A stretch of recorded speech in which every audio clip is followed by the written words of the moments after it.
Hi everyone, Joella here. Don't forget to like and subscribe down at the bottom. I think it's hilarious. It's 222, October 1st. Happy birthday, Grandpa. Miss you. Love you. Happy birthday, my little niece. My birthday will be tomorrow. In practically 24 hours because I was born at like 2:23 in the morning. But anyway, that's not the point of today's video. Today, so I'm at a rest stop. I'm not sure what rest stop at this moment because it's whatever. I'm driving home. I have 3.5 hours left to go or something like that. I just left my sister's. Oh my gosh. And it's 55 degrees outside. Like, all the numbers are just coming out at me. Boom, boom, boom, boom, boom. You're like, what? So, if you've been following me, you know that I am on a journey on my spiritual path in life. Loving things, doing things. I just completed my bucket list, going through a separation with my husband. However, okay, button don't want to work. I'll pull that down then at least. I guess. I don't know. Like I said, it's 55 degrees outside, so I'm wearing some sweaters. I've been going through euphoric, blissful, beyond blissful,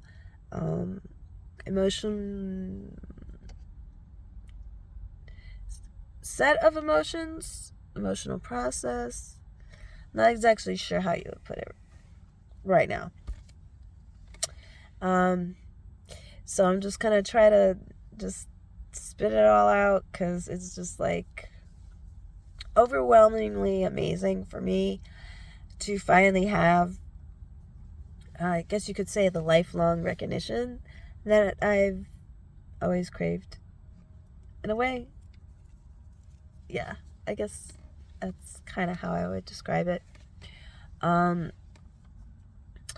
So I'll backtrack a little bit. Me being on my spiritual path, I've gone to different healers in life to get more of an understanding of me and things, and wanting to hear things about me, like what my soul purpose is and all that stuff. Like, we have certain inner knowings, and do we listen to them, or if we don't listen to them, the signs that come out in their life, like quoting all the synchronistic numbers while I'm talking to you, things like that. We all catch different things at different times, different moments. Each thing means something, somewhere, somehow. And so my sister, my baby sister, has been on her soul journey too. And over the past few nights, this visit overall, with my niece's baby reveal and everything. And by the way, she's having a girl. I believe it's due in January. So if you want to make any donations for my niece, let me know. Yeah, make some comments. Anyway. So my sister, in her journey, I don't know if she's ready to come out and talk about it yet, because I'm her first official client. Yeah. She just got her certification in mediumship, and I was super excited to be I was honored to be her first client. We did 2 sessions, not on the same day. We waited a day in between so she could rest. It's a lot of energy work. And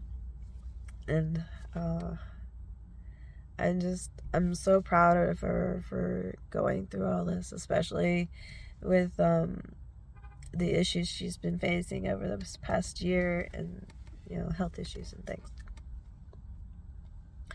So it's really neat to see her be able to level up on this progression.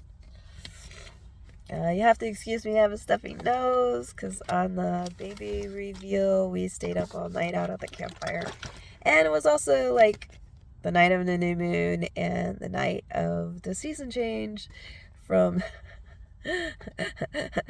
summer to fall. So yeah, I still have a stuffy nose. But that's it. Just a stuffy nose. No itchy in the throat. No nothing.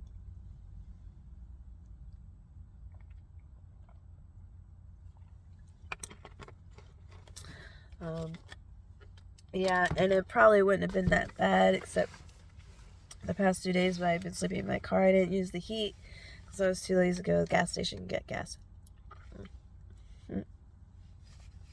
So, yeah. When we talk about how we do things to ourselves, I give myself a stuffy nose by not fully taking care of myself. Just being in the moment and doing whatever. Anyway, so my first session, oh my goodness, it was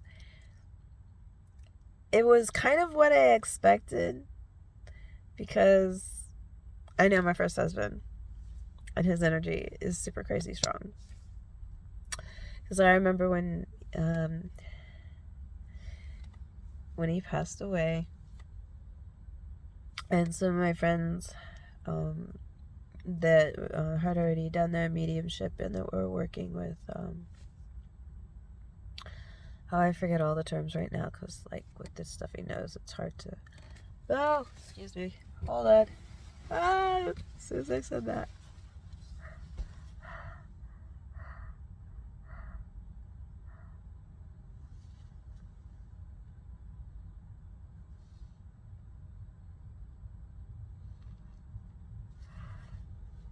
Excuse me for blowing my nose on camera, but I have to.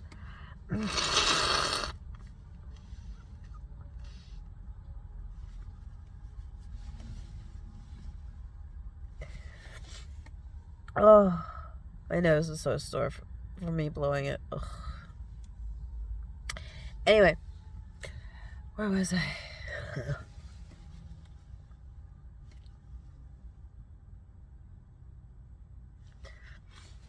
I know, right? This is like the first time I've had any kind of stuffy nose since the whole COVID thing, but whatever. Yeah, that's a whole nother thing for me. That's not today's topic of discussion. Today's topic of discussion is life-changing moments, mediumship. Being my sister's first client. In the first session where she did my reading, of course, the first person that came out was my husband, first husband, with his strong energy. As I was saying, when he passed away, and my friends that helped me to help him cross over,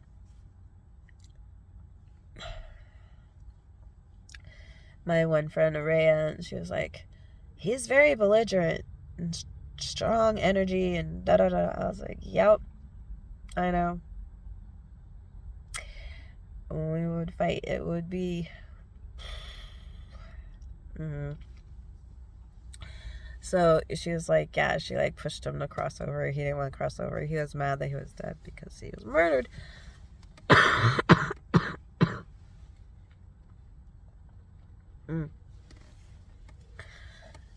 Yeah, because my stuffy nose, I have to breathe through my mouth. The cold air on my throat makes me cough.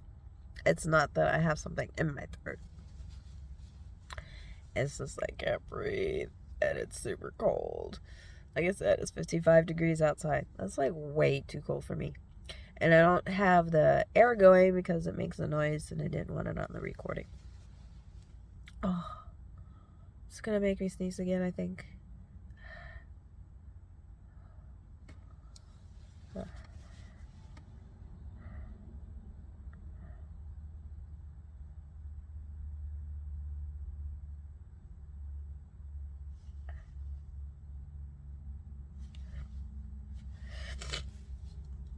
Okay, I think I got through that one.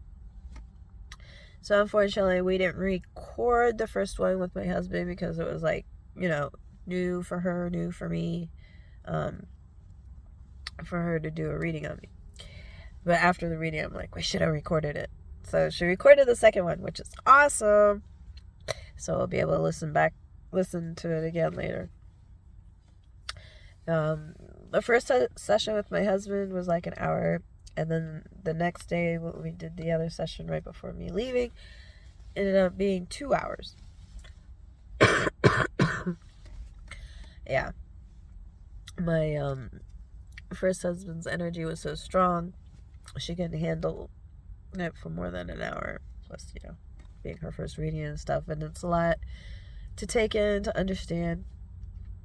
And like I said to her, it's like, I warned you. My friend said he had a very strong energy, and he had a belligerent nature and this and that. But I don't think he cursed with my sister at all, or she didn't say that he did. It just that he came in a very loving way, that all she felt was love and compassion from him. And one of the very first things he was saying was how apologetic he was for the way things happened. And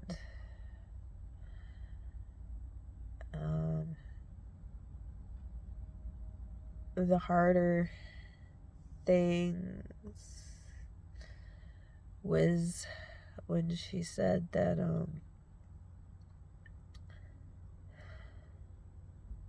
it hurts him to see me cry, which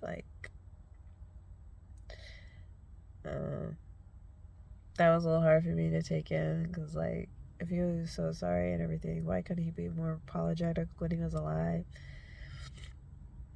Now that he can see that I was telling the truth about things that I did understand. But yeah, that was kind of made me angry. After we did the reading with my first husband and everything, I ended up having to take a shower right away and do a salt scrub and kind of just zone out with it, because it was, it made me angry that he could be so loving after death and not before death. It's like, why couldn't you see while you're still alive in this time? Part of me is like, we still have to do it all over again, because, yeah. So, when I talked to my sister about it afterwards, I was like, yeah, I understand. Michael's a very strong energy. And she's like, yeah, blah, blah, blah. And when we talked about it, I was like, yeah, I really want to talk more to my ancestors or family and this and that. And I know Michael's going to try to come back in. She's like, well, usually when they say things, they don't really try to come back. I'm like, no, Michael's going to try to come back. Trust me. She was prepared before we did the second reading. And he did. He tried to come straight up, be the first one in. He was she knows everyone's supposed to work for the collective consciousness and everything, the greater good and all of that. So she found it interesting how pushy he still was. But she was able to keep him at bay while I was able to talk to the rest of the family. But it was really hard because this energy was super strong. So I was like, yep, that sounds like my husband. Oh, Michael. But, so, I think I had something in my teeth. Yep, there we go. Hey, man, like I said, it's something like 2:30 something in the morning now. We started at 2:22. Okay. So, the reason why I'm so happy is because during the second reading, we talked to a lot of my family members. I got to talk to my best friend first, so that was cool.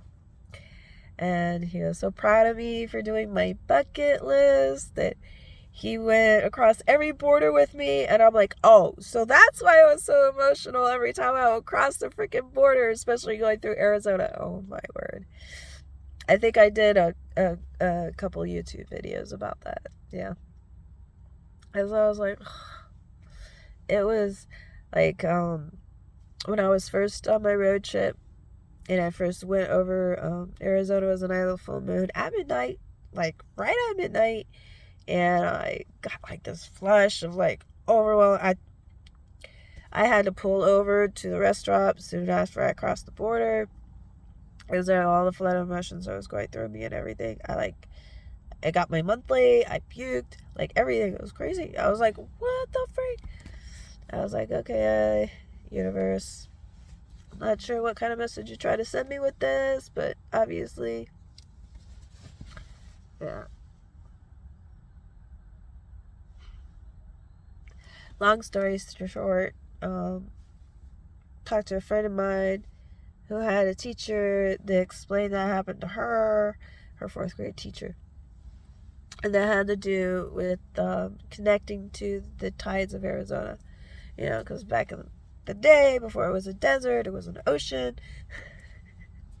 Anyway, so I thought it was funny when he said that he was with me crossing every border. And how proud he was of me. Yeah. Because when he first came in, he was showing my sister like visions of the Arizona desert and stuff. It was pretty cool.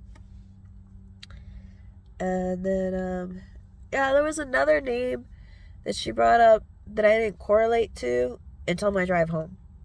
I need to message her about that because that was like, it came in really strong, but it didn't make sense to me. So she kind of pushed the person aside or whatever. And I was thinking it was my friend's dad's name when she said it to me after session. But on the drive home, I realized, no, it was a father figure I had that passed away. Yeah. I didn't talk to him yet because, yeah, we have issues. But I got to talk, and this is what was so cool. So I got to talk to my grandfather, my grandmother, my best friend, my cousin. Oh, yeah. And my first husband's ex-girlfriend came in too, because she passed away a month before he passed away. So yeah, I need to call her best friend about that, because I need to check on her daughter. It was interesting, because it's like, why did she pop in? Oh, because she wants me to check on her daughter for her. Okay, get it. Yeah, it was interesting to me because she was saying how much she missed me. And I was like, because, you know, we had a little bit of falling out when she started dating my husband. Not so much because she was dating my husband, because she was stopping, or he said that it was because of her is the reason why he wasn't giving me child support at the time, because he never gave me any. So that's why I had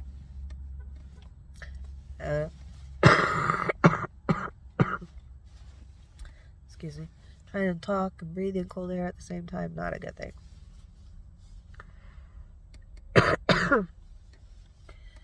But so yeah, that was why we had conflict in the end.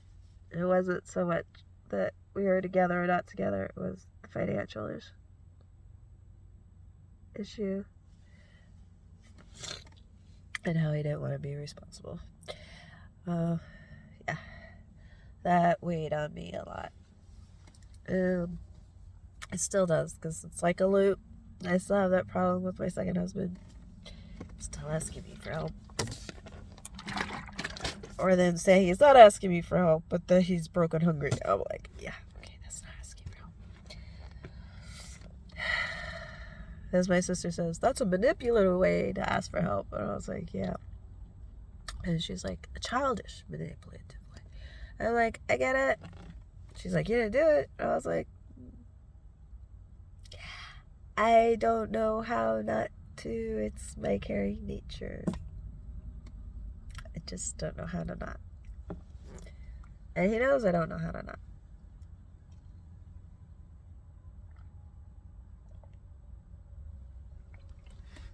So, oh yeah, this juice, it's called Kale Blazer by Naked. Yo, I never saw it before, but it was in the store. It's not that bad. It's like apple and orange with kale. At least that's what's in the picture. Doing a video with such a stuffy nose, I sound so funny. I can't get over myself. Exhausted. Yeah, I have to. Don't mind me. I've been crying most of the night. You know, when you hear from your dead family members, it hits kind of intensely when they tell you all the things that they tell you. But basically, yeah, that's why I had to come on, because I'm just so grateful to be able to have that verbal connection, that reassurance from them that they're proud of me, that I'm doing good, and that I'm on the right path, and that I'm, how would you say it, breaking family curses, and telling me how I'm doing so much more for the family, for my grandkids and great grandkids, and you know, what I'm doing with my life right now really does make a difference, even though it might not feel like it or seem like it right now, to myself and or to others, that I really am making a change. Like,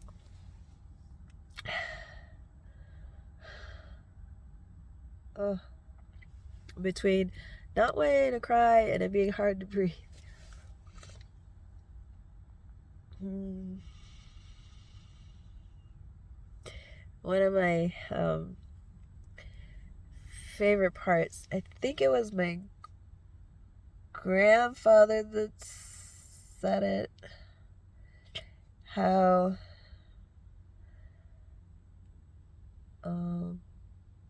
that I'm the light for everyone, and that I am the one to make the change for the world. If he just meant the world of our bloodline, if he meant the world of full existence, I don't know. But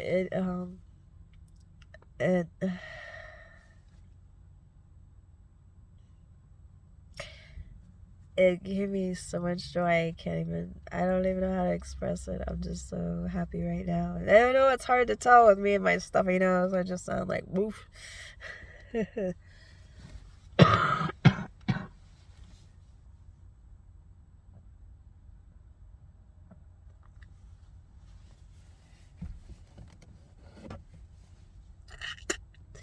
Yeah, I keep a spit cup in my car. I keep it there. It's been there for years. Well, okay, I've had the car for about 2 years now, so that's why it's been there. I wash it out, like, not every rest stop, but like every trip, in between trips, or every destination point. There, every destination point.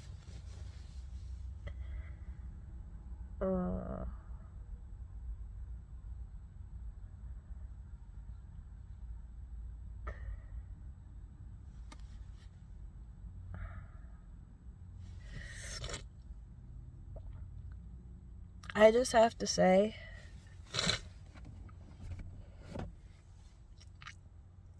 excuse me, hearing from my family like that,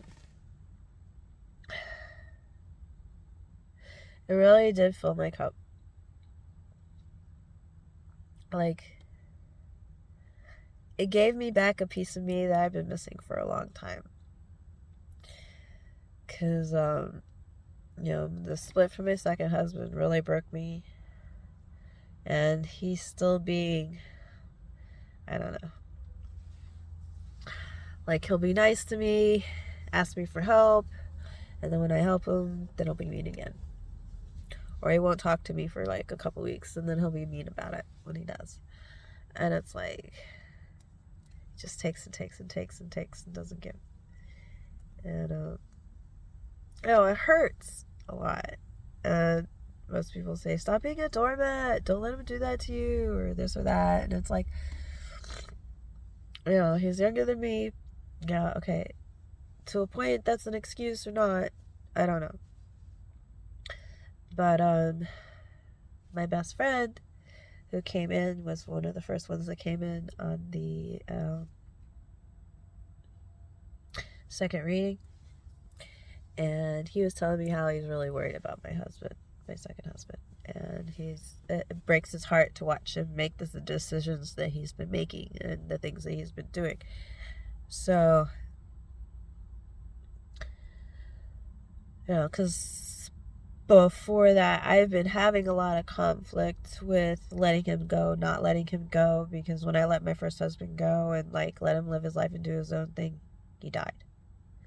So it was like one of my greatest fears with my second husband is, if I let him go to do his own thing, is he going to die too? And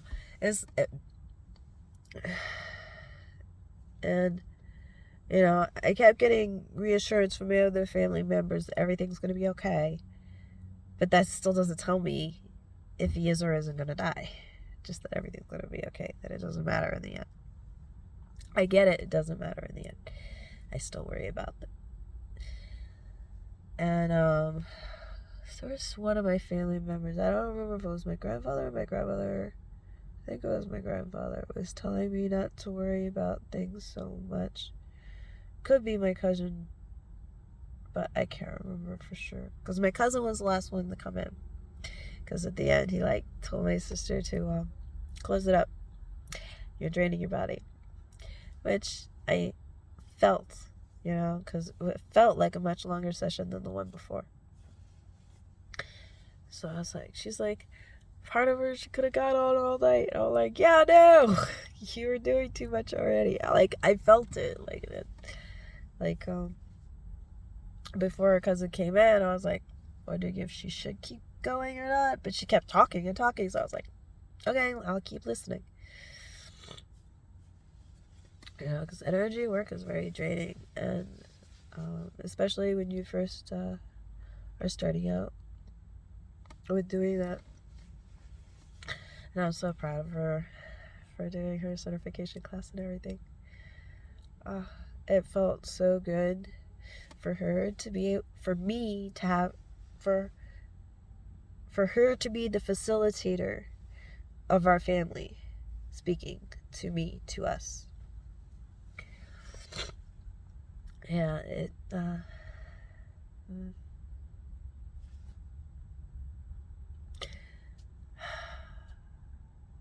nothing could give me more gratitude than that. I just, for them to tell me that I'm on the right path, that I've always been on the right path, that I keep doing what I'm doing, to use my voice more, to speak out my truth out loud, tell it to the world, don't hold back. I was just like, they're telling me, you're not a follower. Don't be a follower. Stop trying to follow people. You're a leader. Be a leader. And I was like, okay. And that's why I'm making this video now. Because, I gotta get it out there. I can't hold it in anymore. I gotta talk about what is the truth. And the truth of our spirit. And how we live. And how we exist. And life after death. It's a huge thing. I know it's real. Even before tonight, I knew it was real.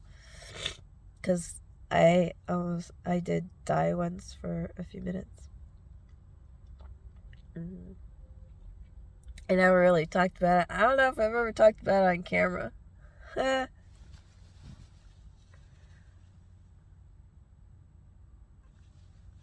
Yeah, my ex-boyfriend at the time, no, I was talking about it on camera, he'd freak out if his parents ever knew. Oh, it was crazy. Yeah. Yeah, I had an allergic reaction to something. It was in something. And so I was unconscious for a good 12 hours, we'll just say. I wouldn't say it was a full coma, but yeah, I was like non-existent. I was like hooked up to all the tubes. I was like 22, 23 at the time. It's hard to remember. It was so long ago. It was before cell phones. Yeah, we had beepers back then. So we didn't really have computers then. Like, we did, but they were like mainly just in offices. If you had one at home, you were rich.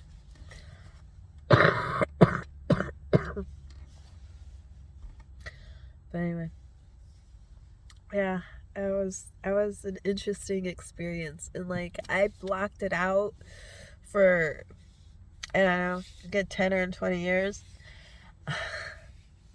and until I started being around people with concussions and stuff, and then I would start remembering about how I almost died, or how I died briefly, or however you want to put it.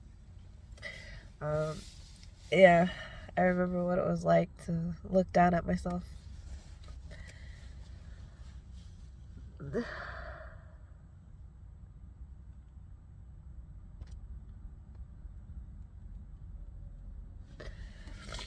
Yeah, because after it happened, over the years, here and there, I would catch myself zoning out. And when other people were like, "Are you okay? Like, did you go somewhere? Are you alright?" I was like, "Oh, I was just in limbo again." Because, God, it was an interesting state of being to be in. It was an interesting place to go to. I don't really know how to describe it to other people, unless you've had near-death experiences, or unless you're a medium.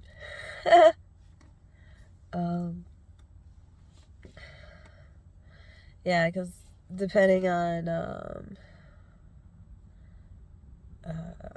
where you get your information from, I guess you would say, it would depend if you would call it limbo or the void or this or that. So it has different connotations, but it basically means the same thing.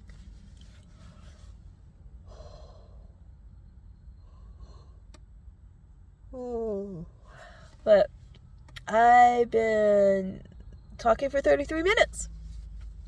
So I guess that means that I should let you go. And so I can get back on the road, so I can get home and get some sleep in my own bed. Sounds good to me, for sure. So, I love you. I love me. You love you. I'll do me. You do you. And we'll be good. Yeah. Have an amazing grand rising, you beautiful souls.